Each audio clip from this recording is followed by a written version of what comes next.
You're listening to Real Investor Radio with Fuhr and Jack BeVier, where we cover advanced real estate investing topics to help you stay ahead of the curve in your real estate investing business. Well, hey, everybody. Welcome back to Real Investor Radio. I'm Fuhr with my good friend Jack BeVier. Jack, how are you today? Doing great, man. Doing great. New Year's kicking off strong, so excited to be here. It is kicking off strong. It should be an interesting year indeed. We've talked about that on some previous episodes, what we can look forward to from the Fed in upcoming months. I got a good feeling that Q2 is going to kick off all the excitement, Jack. That's my prediction on things in terms of when the Fed makes the move. Any predictions from you there? Yeah, I think we're going to have I think it's going to be an early spring from a spring selling season, for the realtors and flippers, ourselves included. So that's what we're kind of preparing ourselves for, is that I don't think that the folks who are reacting to mortgage rates that went down a month ago now are, get through the holiday season, talk with the spouse about, hey, is it time to get back in? Go get the pre-approval letter, call the real estate agent back, start looking at stuff, and then things go under contract, right? So there's a little delay there. But I feel that if folks end up waiting until April and May, if rates continue to go down, it could get really crowded out there and we get back into a lot of the highest and best situations. So I think that the best time is going to be the early shoppers this spring, where they're still getting the benefit of the slightly lower mortgage rates, but they don't have the the increased competition into the spring selling season. So anyway, that's what we're prepping for. Well, I'm looking forward to all of it. We talk to investors every day, Jack, and I've been speaking to more and more lately who are saying that banks are still tightening up. I've got a loan quote out, and they tell me that we're going to do this deal. We're going to get it to the closing table, and then sort of at the last minute, things blow up. The loan committee has a different thought. Now they need some more, maybe $50,000 cash in a savings account to do the loan. Hearing from more and more people that banks, traditional banks, are becoming more and more difficult to deal with. So I don't know if you're hearing the same. Yeah, absolutely. Well, today we've got a great guest, Austin Carroll. Austin, welcome to the show, sir. Hey, what's up, guys? Excited to be here. Really looking forward to the conversation. Jack, why don't you go ahead and introduce Austin and we'll jump in. Yeah, so I was really excited when Austin agreed to join us on the podcast. I've known Austin for 6-7 years, maybe. And he is an investor here in the Baltimore area. Got started even in college. I think the Towson Real Estate Investing Club became very popular, and I think Austin started doing deals right out of school, and has just really has done a ton at a very young age. And as I've had the pleasure to know him through his probably first 10 years of your career, I've just been very impressed with the business that he has already built and his very mature, long-term approach to building several real estate investing businesses. And so, I asked Austin to join us because I thought that story was really interesting, and the way that he thinks about things, I've always just been very impressed with. And so, hey, Austin, really appreciate you joining us today. Excited to have this conversation. Yeah, appreciate it, Jack. Yeah, we got some ultimate frisbee going. That was probably the real start to our friendship. Some competitive Druid Hill Park, right in the middle of Baltimore City. Fun ultimate frisbee. So. Yep. Followed up by an exciting game of hacky sack. Do some kick flips on some skateboards, All right. I love it. That's awesome. That's great. Who doesn't love a great game of ultimate frisbee? Austin, welcome to the show, man. It's great to have you. Maybe you could just jump in and give us a little bit of your background that Jack just sort of gave us the broad strokes on, and how you got started. First of all, how you sort of learned this love of real estate, and where did that come from? Love to hear the background on that. Yeah, absolutely. So a little bit about my background. I grew up in Maryland, a place called Ellicott City. Had a small farm. So we were in 4-H, we would show animals, things like that. And my dad was a mechanic. So we would build stuff, right? Like there was no calling the plumber. There was no calling the HVAC guy. Like it was like, we fix it. You figure it out. Yeah, exactly. I mean, that's like a core tenet in my real estate investing career that sometimes hurts me and a lot of times helps me. Um, but that kind of background, learning how to do things with my hands, just being handy. Had a small handyman business in high school, and then I spent 2 years at Howard Community College. Just it was the thing to do. I didn't want to go do a 4-year college. I was the first one in my family to go to college, so that was kind of okay. Let me go spend 2 years in a special honors program there, and then I was down in Maryland. Jack Brenton was up in Towson. He did a lot there, Oh, but that's right. Yeah, sorry. down at Maryland, I didn't think real estate was going to be what I was going to do. I was in the business school. I was a really good student. Like the sexy thing to do is to go work for some like big four accounting firm or a consultant or McKinsey or a banker or something like that. And what I was reminded of later was that as I was growing up in like middle school and stuff, my parents would kind of go into some of these like gimmicky things, right? Like how to sell stuff on eBay. And then they'd have a speaking circuit come at lunch, and it'd be like they're selling you the wine Mona V that's like a MLM kind of thing. And there was a real estate guy there. His name was Everett. I found the book not long ago. My parents bought the course, and so like of course, they negotiated to bring their middle school son to these real estate courses. I had no clue, right? Like, there's nothing tactical in my brain other than some weird story about like an option to buy where like a freeway was going in. That's like the only thing I really remember. But what I think it instilled in like the very, very back of my brain was that real estate equals wealth. And so I didn't know that, right? Like I'm in college, like looking for jobs now at this point, and ended up getting an internship with a home builder my junior year, just kind of literally wandering around the job fair. Worked for Ryan Homes, NVR Homes, and had a ton of fun doing that, but knew it wasn't what I wanted to do. And then through a really weird situation, I had a part-time job putting up inflatable movies. So like if you ever go to like a community event with like the 20-foot inflatable screens, like there's somebody that like comes and sets that up. And like I answered a Craigslist ad. It was one of the best college jobs that you could have because you're gonna like you get home in time to like still go out and party. Like you're home by like 10 o'clock or so. You get to watch a movie. Usually it's like a party of some sort. So they got like food and stuff. So like it was such a fun part-time job. I have to. So, Honestly, Jack, did you ever know that for a minute? I'm sorry, Austin. Yeah. There was a minute in college where I got a job going out setting up this inflatable for Elliot's Amazing Fruit Juices. It was a 25-foot bottle. I had to take out the 50 pound the blocks, put them in my car at the time, and put this damn thing in this huge bag. Somehow fit it all in my car, and then go set it up at some place where they sell Elliot's Amazing Fruit Juices. And it was so big, Jack, that I could actually unzip the thing and get inside of it and just fall asleep for the 4 hours that I had to be at a location. So, that's hilarious. Yeah. I'm sorry, That's Austin. great. Go ahead. No, the inflatable stories, more people have them than we think. One of our other loan officers, Will, did bounce houses in college and after college. It was like him and 2 other guys who played basketball at Howard, and they'd go around and show up and do the bounce houses at kids' parties, wait 4 hours, break it down. So, yeah. Inflatables could be such a profitable job. We almost bought one the other week. We were looking at some auction sites for a co-working business we're starting. So we were like looking at some stuff. There was like this huge bounce house thing for like $1,000. I was like, we should buy that. So, anyways, inflatables here. It's the gateway. So the gateway to real estate investing. The gateway, yeah. Who would have known? I mean, I don't know, Craig, if your story relates to that, but so I ended up doing multiple events for this company called the Mankiti Group, which is a sales team and real estate development company down in DC. And I did a couple for them, and they saw that I would kind of go above and beyond with how I set it up and my customer service. And I ended up bagging popcorn, I didn't know he was the CFO, but he was the CFO, just chatting about like Tony Robbins and, college and my handyman business and stuff like that. And he was like, you should think about coming in. We don't have an active position, but like you sound like a really great, talent.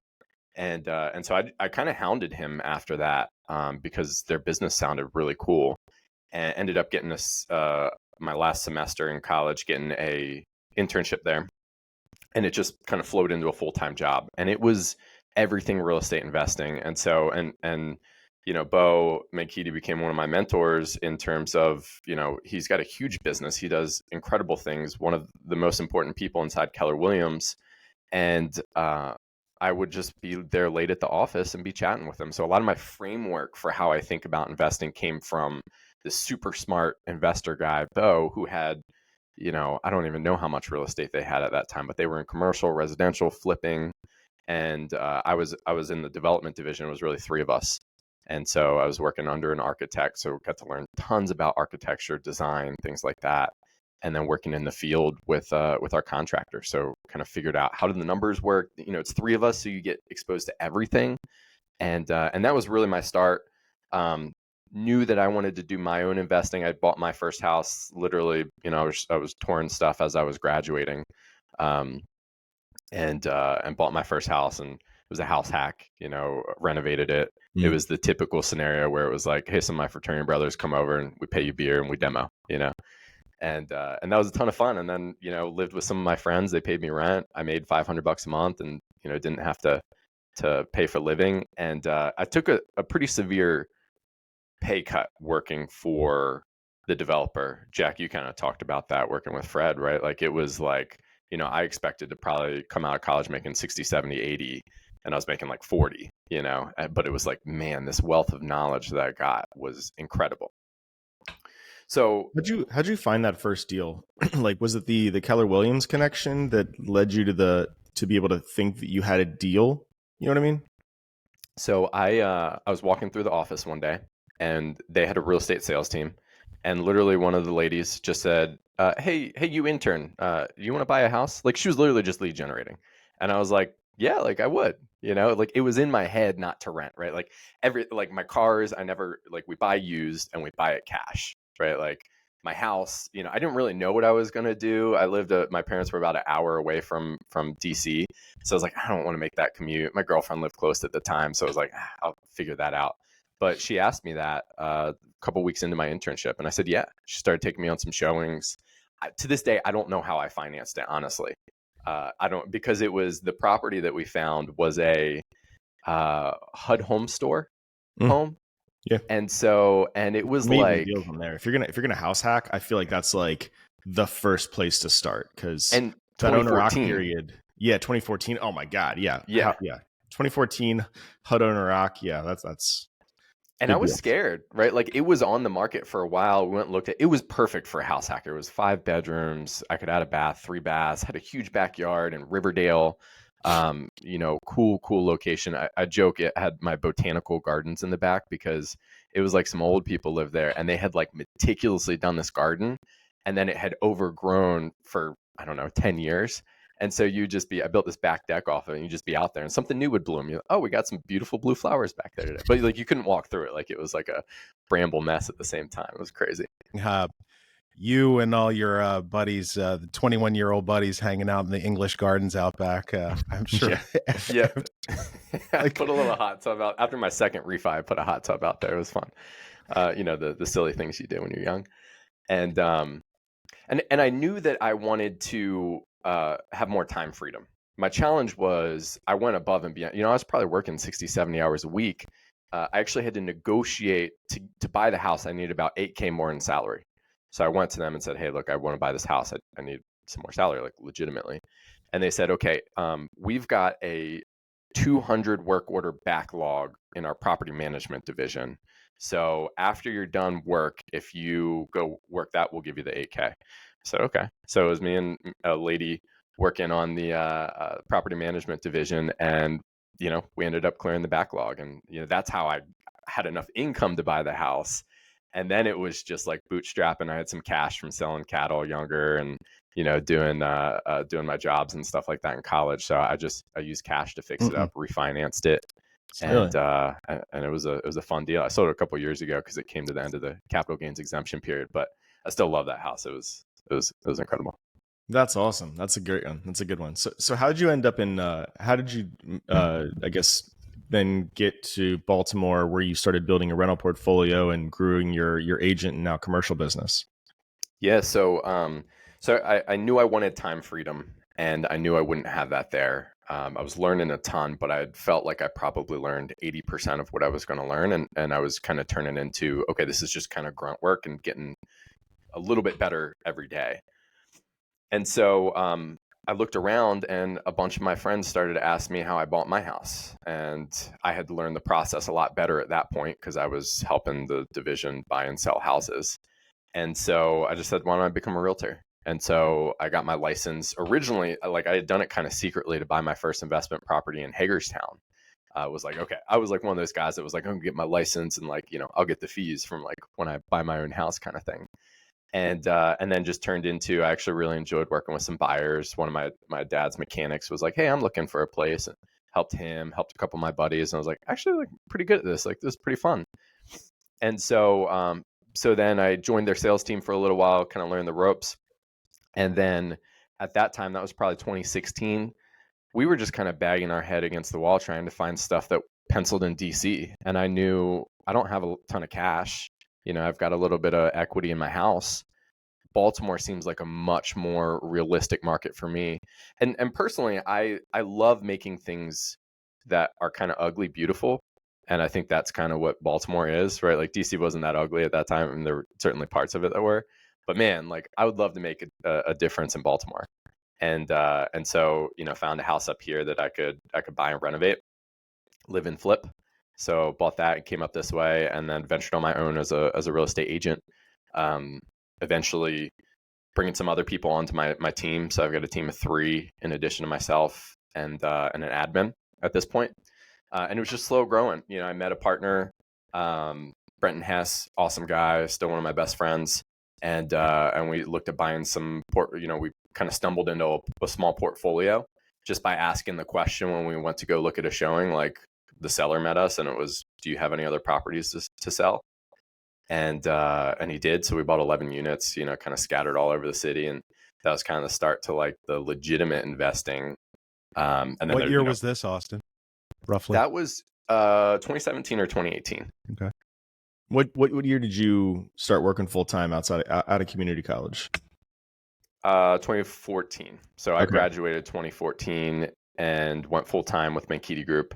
2014, and then 2016 became an agent, and then the summer of 2016 is when I ventured on my own. Were you doing the agent work while you still had a job, or did you make like a clean break into that full time? Like, how did you make that? How did you make that transition? Right. I feel like getting your real estate license is like when people ask like, hey, how do I get into the business? Like getting your real estate license is one of the first things you can do. I think just from an access to information point of view, the law that you learn and the practice that you learn in those classes is like, it's useful, but it's not enough to like teach you actually how to be a real estate agent, but it is like important information and vocabulary to know. So I feel like it's like I think it's a great place to start. That's one of the first things I did.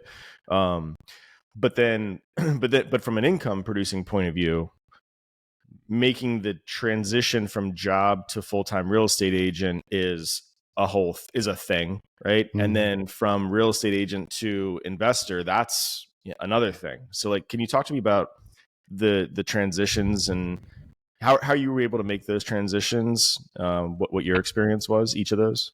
Yeah. And it's so funny because you're reminding me of challenges I had at the time that you kind of forget of, right? Like, how do you finance something when you go to be an agent? I was going to ask you the same thing. Yeah. So I had a leg up in the fact that acquisitions was part of my job, right? Like when you have a 3-person division and you're doing 30 deals a year, everybody's got every job, And so it was fun at one point. And one of the best things I recommend to people, if you're still like cutting your teeth a little bit, literally analyze properties every day. And so when we had a really hard time, I had a MLS flow. And so I would literally analyze every property coming on DC every day. Some days it would be 3 properties. Mondays were the worst because it was, Friday, Saturday, Sunday, everything that came on. And it would be like, 40 properties. Like, it wasn't super crazy, but I had an intake sheet. I filled it out. And what it does is it starts helping you to recognize patterns. Mm-hmm. Sometimes you got to redo it. Like my pattern is probably outdated. Like I need to upgrade it and just do that for like a week again to be like, okay, cool. Like let me update the fresh numbers, right? Like I'm sure you guys have that experience too. Yeah, rents are up, like construction's up, like I'll still look at something and be like, oh, that's a 50K reno. And then like our project manager's like, nah, dude, that's 75. I'm like, Yeah. you're right. Yeah. It is. So my transition was a little easier in the fact that I had like half of the real estate agenting understood, right? Like how to actually do some stuff. I didn't know how to write an offer. That was pretty easy. And then I was also lucky in the fact that the team that I was on did something called a Bold 8000 my first couple weeks into the business.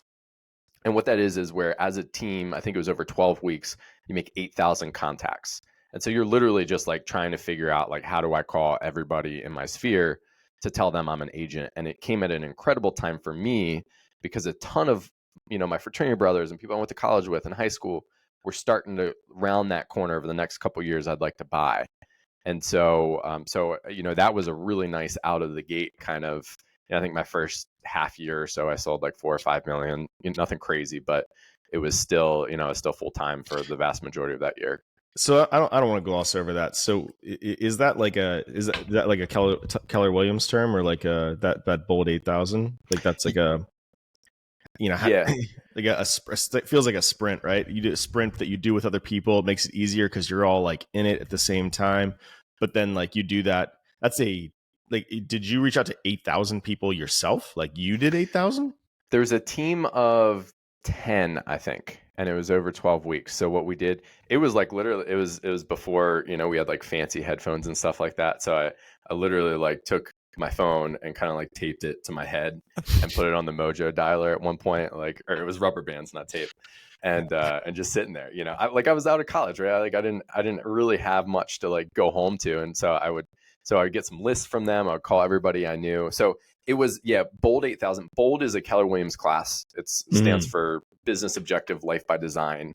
It's really one of the best. Like if you're getting into real estate and you want to like learn how to real estate, take that class. Like it teaches you how to do a listing agreement. It's 8 weeks long, costs money. But it's a really good crash course and a refresher, right? Like we're going to take it later this year because there's also accountability built into it. You have to make 100 contacts a week, things like that. And so there was this national push that was the biggest teams in Keller Williams in the nation were doing this challenge to each other. And the Mankiti Group was one of the biggest teams. So I think it was like 8 or 10 of us, and we had to make the 8,000 contacts. So it was a great way to get thrown into it. Jack's head is spinning right now for the sales floor at DFS. Oh, hell yeah. Hell yeah. I also love it. Just like people are like, oh, it's really hard to get into this business. Like, well, go talk to 1,000 people and tell them that you do real estate. 1,000 people is a ton of people, right? Oh, like people sick. like, hey, I do some cold calling. And when they say they do some cold calling, they mean that they reach out to like 5 or 10 people a week, right? Yep. Like 1,000 people sprint that lays a lot of groundwork, right? Like that's like saturating, multiple, levels of network to be able to even just hit those numbers. So like not only that, but it also puts you in a very, very rare air of people who would actually commit to that challenge and then succeed with that challenge. It puts you in the top 0.001% of all real estate agents, I'm sure, in the country, in my unofficial poll, Jack. And so, but even and more, you're inventing stuff. But like even like, how do I get it? Like open houses, walking down through the supermarket, like you're just figuring stuff out. Not only that, but like getting back to like noticing the patterns. So you talk to 1,000 people, you're going to start to feel the patterns of their responses, their receptiveness, all of those things that then make you refine and make that process a little bit better.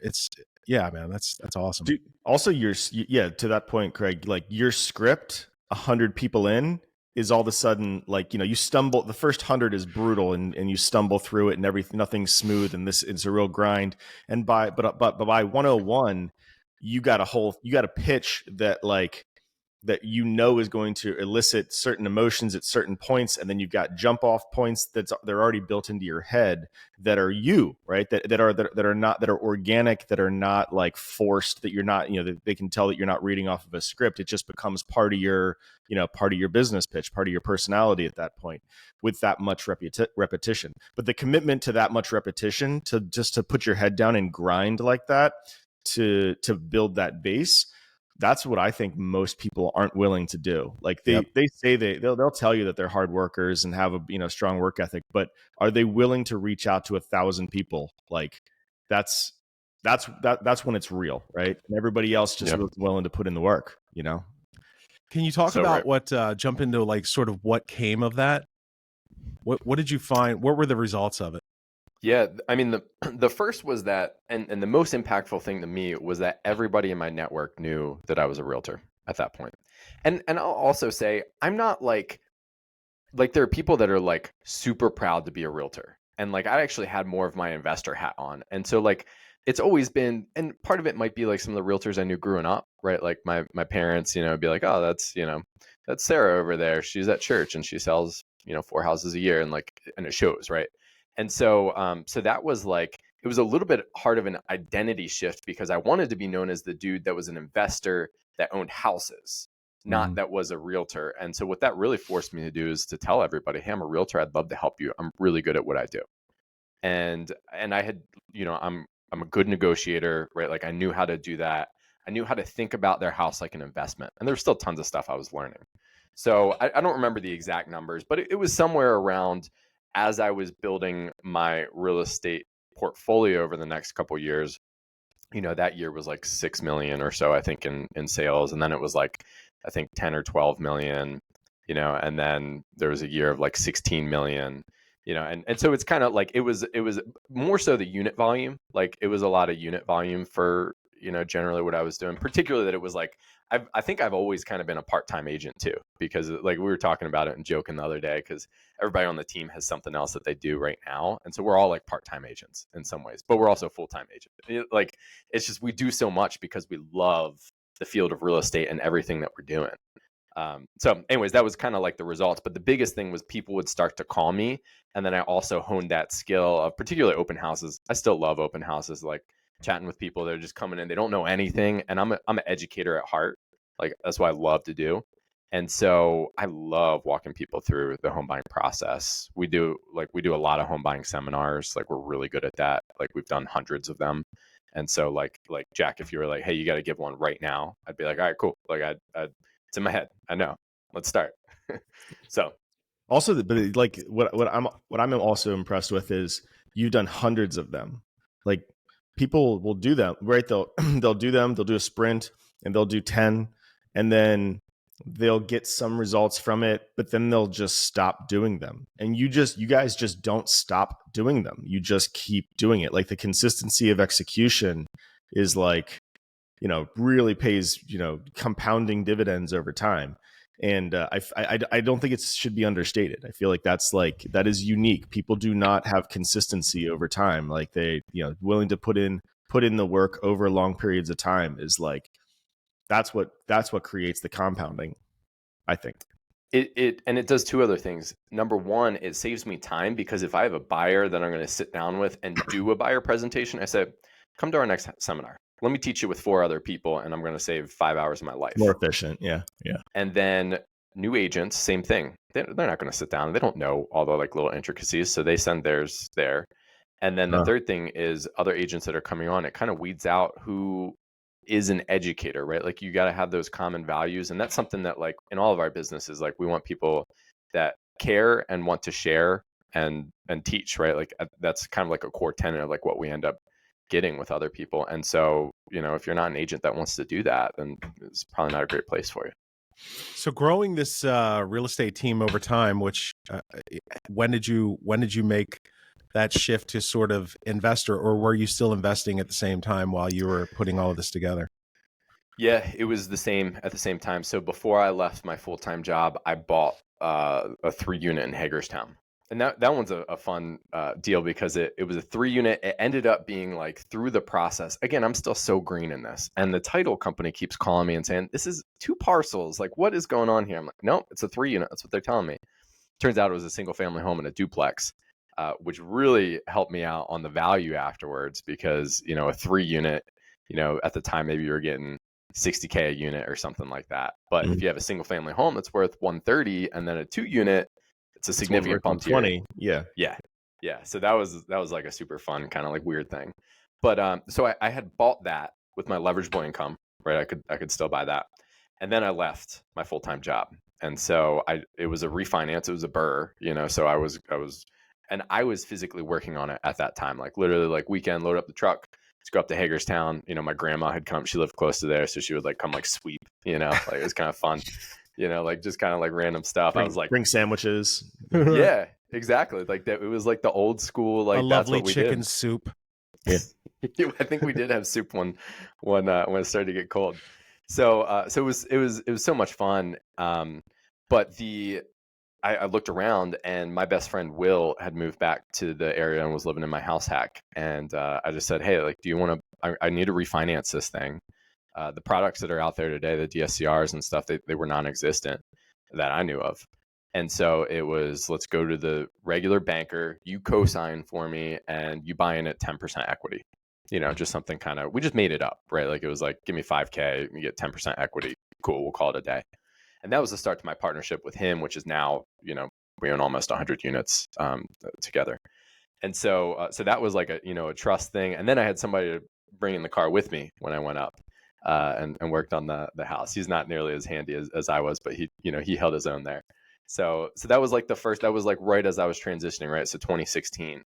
And I taught a class for University of Maryland a couple years ago, right before COVID. And I did a timeline of my deals because I thought it was really interesting, because I'll go talk at stuff and things like that. And like I said, now we've got almost 100 units, mixed commercial, residential. And people are like, I want to do that. And then what we just talked through were like the first two deals. And that was a 4-year period. It was 2014, bought my first house. 2015, didn't do anything, right? Just like put my nose to the grindstone, learn stuff. 2016 was, okay, my next Hagerstown house, right? 2017, I think I did one deal, right? And then 2018, it starts to ramp up. But like, there's this time that happens. Like, you got to gather resources, you got to gather knowledge. And I think a lot of times people want to rush into it, particularly young people, and just give yourself some grace, because it takes some time to get there. Yeah, that's a good point. Yeah. So with the, what was the, I guess as you bought your second house and your third house, you're handling everything yourself at that point. I guess what have you, like, where are you learning from, right? Like if you're out there by yourself, you're still associated with the real estate agency. But like, I guess, how are you, what are the resources that you're using to teach yourself during this period of time? That first 5-6 years. Yeah, I was a huge fan of Bigger Pockets then. I actually think, I love what you guys are doing now, because I haven't listened to Bigger Pockets in 4 years, right? But like, you guys are like the leveled up Bigger Pockets. So I love it. I love it when you guys have, yeah. Wow. The formula is working, Jack. It is. Like, I'm your target demographic, right? Like, I haven't listened to Bigger Pockets, but like want this stuff, right? So it was a lot of Bigger Pockets at the time. And for me, it was, I was lucky that I had Bo and Mark Rangel, who was the leader of the development division that I was working at, because I would just learn so much through those deals. And so, and the thing was, I wouldn't have learned those things if I wasn't there. Like, one memory that sticks in my mind, like very specifically, is it was like 11 o'clock at night. And I don't even know why I was still there. Like, it was just me and Bo, like the CEO of the company. And like, this is probably 30 people that work out of that location at that point. And, I was in the kitchen getting some water, and struck up a conversation, ended up in his office. And he's telling me about something that still sticks to me today. Actually, I think this is relevant for your listeners. What he was telling me about, I was asking him about the structure of the business, because he had property management, he had real estate sales, he owned real estate brokerage, he owned the buildings we were in, he had a large flipping division, and a pretty large portfolio. And then he was really into public-private partnerships. So like with the DC government, let's do some of that stuff. He was in board positions, like all this stuff. And I think inherently my question ended up boiling down to why. Like, why are you doing all of those different things? Why not be specific? Because we hear that all the time too, right? Like, get really good at one thing. And something that he shared with me was something called the speed of cash flows. And I think this is relevant, particularly because if you're in one line of business, then you probably only have one speed of cash flow. Meaning, if you flip properties and you only flip properties, your speed of cash flows is 4 to 9 months. Right. Right. Like from the time you put money in, it's very capital intensive. And so like I would put that in like a medium bucket, right? So if you can picture like the recycle sign arrows in like a circle, that's like a medium sized circle. And then what many people lack is the short term incomes. And so that's real estate sales for me, right? Like it's like, okay, we got 10 deals closing this month for clients. Cool. That's like money constantly coming in every couple days. And so it can be property management, it can be wholesaling, it can be, all sorts of different things. But I think a lot of people kind of skip that. And then you have these long arcs, which are the ownership of real estate. That's your refinance or your sale after big capital gains. It's your commercial property you own that, okay, cool, I'm going to 1031 it up, or, whatever it might be. But so you get these different arcs, and then you're just making decisions of what importance do I want to put where. And so for me in the beginning, it's like I need to be small, right? Like I need to be in that small cash flows, because the one way that you lose in real estate is you run out of money. And so I want to make sure that I can always go turn that up, create that. So that was super important. And then I went to the long term, and I didn't do much in the middle term, the larger cash chunks from flips and stuff like that. That's actually a pivot we're making now to say, let's flip more, because we've got all of these units, we've got all this other stuff we're doing, but we're really missing that thing that could provide us a lot of income to help catapult us up. So it's the speeds of cash flow, like thinking about how quick am I getting money into the organization, and can I design it so that I get multiple different speeds? It's brilliant. To help me out. One of the things that I think that when you're starting off in any entrepreneurial venture, if you talk to a mentor, a lot of them will say, well, we'll become really good at that one thing. And it feels like before you start, jumping into another lane. And one of the things that I'm hearing from you that I really dig is that there was this thing inside of you where I'm just going to figure it out. I've got a good mentor. I've got a work ethic that that I was sort of in my DNA from figuring things out at the farm. How did you manage all of the learning of each one of those? Because look, realtor, Keller Williams has got in a lot, has a lot of the training built in, which is fantastic. It's a great training organization as well as a real estate organization. But then becoming a landlord, learning all of the ins and outs of a 6-month fix and flip. I appreciate the speed of cash flow. That's a great point there. But man, how did you juggle all of that and learn it all to be efficient at it? Yeah, I think part of it just comes back to a little bit of like, be curious, like if you're asking tons of questions, like to this day, I still try to, like, if I'm having a meeting with somebody, I'm like, what questions can I ask him? Like if I'm going to Ultimate Frisbee with Jack, like what can I ask him? Like he's way smarter than I am. So like, let me figure out like, what does he know? And then just being curious, and then like, just kind of digging in. So part of it is like literally just if you're always on, and you're always asking questions and you're always learning, then time is a little bit less relevant, like, but if I'm only learning between 9 to 5 or on my ride home or whatever it is, and then some of it is just putting yourself in the right situations. And so like I would put working at the Mankiti Group as the right situation for me to learn. Sure. And that wasn't like you look back and like I should have taken a 70-80K job, right? Like that would have, like others would argue that would have given me more firepower to go do deals. And I didn't know to the extent that I would learn, but I learned a lot more than I thought I would. But I put myself in that right situation, right? Being an agent and you're working with investors in the beginning, ask them questions, learn how they think. This is something I try to tell my agents now is like, if you're working with an investor, like figure out exactly what they're doing, like, and then think critically about, like, put your black hat on, like look at the opposite of like what might be the downside to that, like what might not be there, and then go see what are the results. Hopefully you're like listing their flips or whatever, but like, what'd you rent that for? Like, let me just be really, really curious. And then, networking events and going to stuff, like there's tons of meetups around here. I kind of struggle with it now. I've got 2 young kids. And so it's like, man, I want to go to all that stuff all the time and continue to meet people. Now it's about networking and knowing people, and then being able to ask that like very specific question that comes up in your life. Sure. But in the beginning, yeah, just go to stuff, right? Like try to learn, be curious, ask questions, speak up.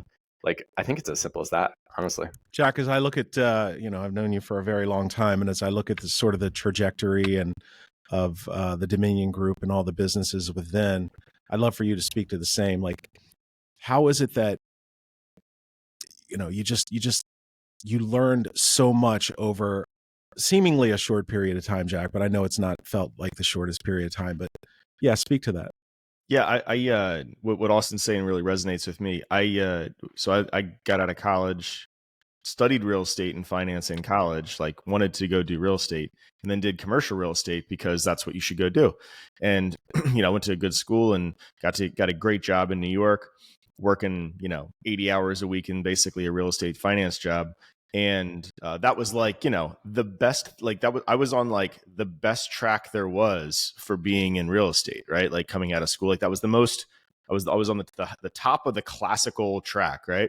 Yep. But it wasn't entrepreneurial. It wasn't like I wasn't going to be doing deals until if I was on a track to do and in 10 deals you can run. Sorry, in 10 years you can run your own deals.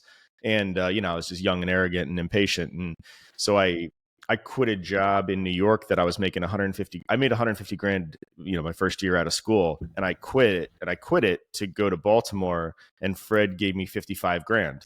So I took 100,000. I took a 2/3 pay cut to go work for Fred.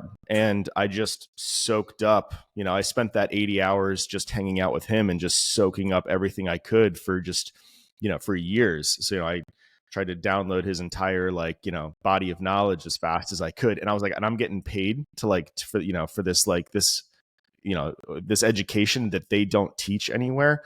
Yeah. So I thought it was like a bargain, right? Like, I'm like, if I can figure out what this guy's done, I could do this anywhere. I'll know a skill set. After 5 years, I'll have a skill set where I can go anywhere in America and make money, right? Like, and that I was like, I want to know that body of knowledge. That's what really got me excited.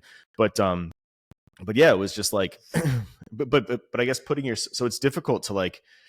I really like the idea that, and I didn't know that about your early career, that you had worked for another developer where you were surrounded by deals that were happening and folks who were actively doing deals. And I think like the importance of surrounding yourself with people who are, practitioners who are actively doing it and being able to use them as your professors, right? In a sense is, it's very, very similar in its nature to my early career as well. Yeah, and there's this idea, like if we were to actually put a model to like what that is, it's actually thinking about who are you determining wealth for. It's something that we talk about a little bit in Keller Williams and some of the higher level classes is like in your early career, determine wealth for the right people and they will share back with you. And so like if you think about a typical person, like take a consultant at Deloitte, right? That was what Will did before he took the entrepreneurial leap. He doesn't know who he's determining. Like, who is his work going to make money for? It's that like senior level manager that like probably doesn't really like their life anyways. And, like that's like the consulting thing. I was determining wealth for Bo. And so he would pour into me. Today in our organization and Jack, it's the same thing, right? Like the people that are determining wealth for you, like helping you live your lifestyle that you live, you want to pour into those people. Yes. So if you have the right wealth determiners, so people under you, and if you are determining wealth for the right people, then that's going to be a great relationship that you're going to have. But not many people think about that, like who am I paying, and think about like too, like your lenders, like all of that stuff too, like how does that work together? So anyways, that's how I think about that in a model way. It's really interesting. Brilliant. So we're coming up on the end of the episode here. Austin, it's been a fascinating conversation. I think we want to go in a few more directions. Will you hang out with us for the next episode? Yeah. And here I'll tease you like 4 different things so people are excited to come to the next episode. This guy's so good. We got natural, dude. Natural. So we've got funny. So Bo is now an investor in some of our deals, right? So we've done some syndications, and I think we have a different model than what most people do. So I'll share that with you all, and how I came about thinking about that. And then we're also starting a co-working business here very shortly. Excited, we'll have you guys to the grand opening, and there's some reasons behind that as well. So yeah, we'll take you to like I think I started to tell the story of the 11 unit portfolio and show you how we got to a bunch of commercial stuff and things like that today. Yeah, and I think we're also going to touch on. I want to. You mentioned something before we got recording here today about the concept of creating generational wealth and your model behind what that really means, like, right, like, getting beyond the cliche of the term, cliched terms, and what that means, in the way that you're building your portfolio and and the goals that you're setting for it, and the mechanics behind that. We're going to dig into that too. Cool. A consummate real estate professional, and he knows how to tease the next episode. That was awesome. All right, so we're going to wrap this one up. Thank you, Austin, for the great conversation. We're going to join you in the next episode again. This is Real Investor Radio. We'll see you on the next episode.